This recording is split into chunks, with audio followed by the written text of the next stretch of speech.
Soyez salués depuis vos différentes positions. Il y a encore une information quant à l'attaque des sites iraniens et spécialement concernant le Fort-d'Or. Le Fort-d'Or a subi un déménagement 2 jours avant, c'est-à-dire du 18 au 19, du 18 au 19 juin 2025. Le Fort-d'Or a subi un déménagement. Les images satellites américaines montrent plein de véhicules, de cargos, de gros camions qui ont fait des va-et-vient, des va-et-vient, des va-et-vient, des va-et-vient sur le site de Fort-d'Or. Il y avait eu des mouvements, comme vous pouvez le voir autour de l'image, de la vidéo. Je vais mettre les images satellites là, si je n'ai pas oublié. Il y a eu des mouvements et ça a été confirmé par le Washington Post. Et donc, les frappes américaines, tant vantées, tout le monde a en parlé. France 24, LCI, même les panafricanistes comme nous, tout le monde a en parlé, chers camarades. Est-ce que ces frappes-là ne sont pas vaines? Est-ce que ce n'est pas seulement le petit bâtiment là qu'ils ont foudroyé et que tout a été déjà déplacé? Est-ce que 2 jours suffisent à l'Iran de déplacer les centrifugeuses? Puisque j'ai fait une vidéo, je vous ai dit qu'il y a un général qui l'avait déjà dit.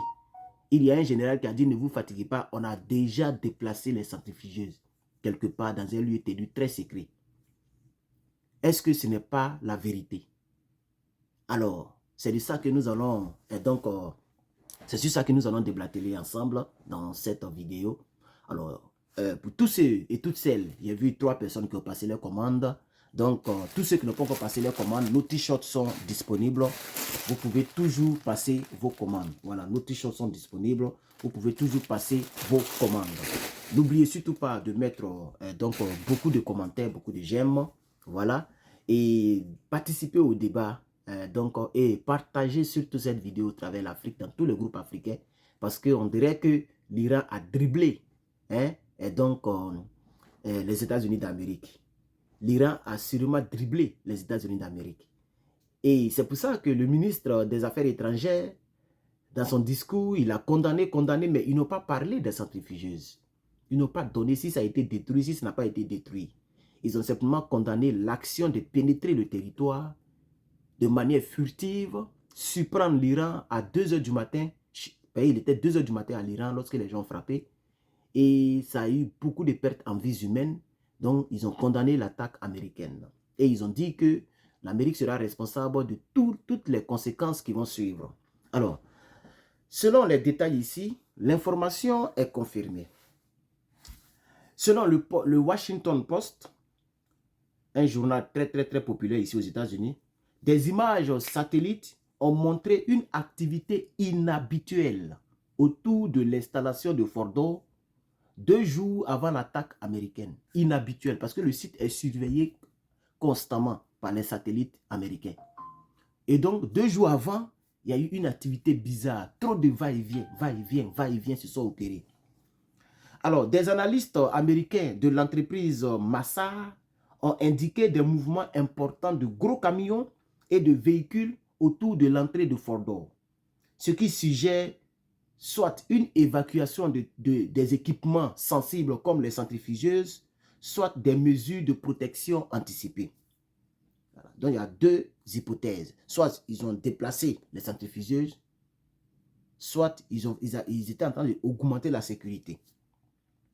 Deuxième point, le journal The Washington Post précise que 14 bombes Bunker Buster, oui, et j'ai écouté le Pentagone qui l'a confirmé.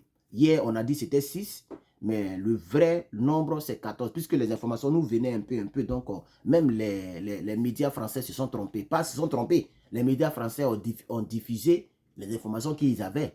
Moi aussi, j'ai donné pour moi que j'avais. On avait dit 6. En réalité, même, c'était même pas 6, c'était plus de 6. Ils ont vraiment frappé le site de Fort-d'Or. Si les centrifugés n'ont pas été déplacés, c'est que tout est gâté là-bas. Ils ont tout gâté, les enrichissements. Donc, le journal précise que 14 bombes Bunker Buster le GBU-57, ont été largués pendant l'attaque par les avions B-2 Spirit américains, ciblant Fordo et d'autres sites. Ce qui rend l'activité préliminaire des convois cohérente avec préparation à une frappe très majeure. C'est-à-dire quoi? Les gens ont soit fait le déménagement avant que les Américains frappent parce que la frappe allait être très lourde. Donc peut-être que les services secrets iraniens avaient déjà l'information que les Américains allaient frapper et allaient frapper de manière très forte. Alors, en outre, d'autres sources, notamment Israël IHOM, confirment que de nombreux camions étaient stationnés à divers accès de Fordo. Et des responsables iraniens ont admis avoir scellé les tunnels et déplacé du matériel nucléaire avant l'assaut américain. Donc, je veux dire, les Israéliens eux-mêmes confirment aussi qu'il y a eu des gros camions qui étaient là, des leaders, des chefs iraniens qui étaient sur place et qui ont déplacé le matériel.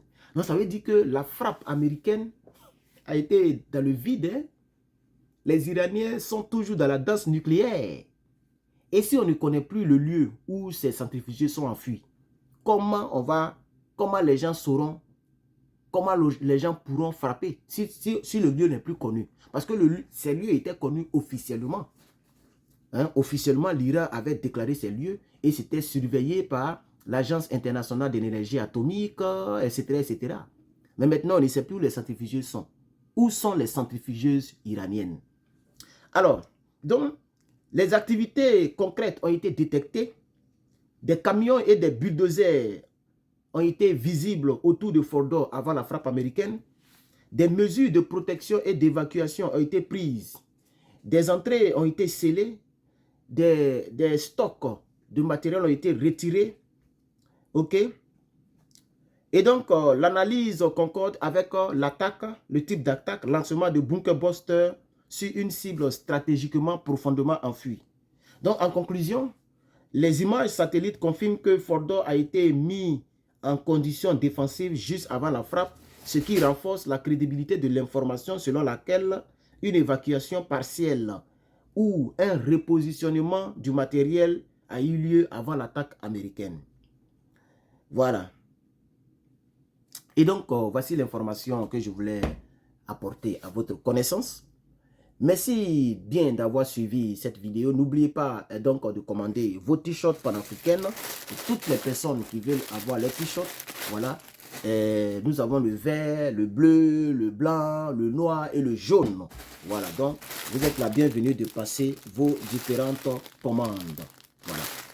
Merci, merci encore. Nous sommes à 8 minutes. On va tirer frais en main. Nous savons qu'en Afrique, problème de connexion est un peu compliqué. Je vous reviens tout à l'heure avec d'autres actualités internationales.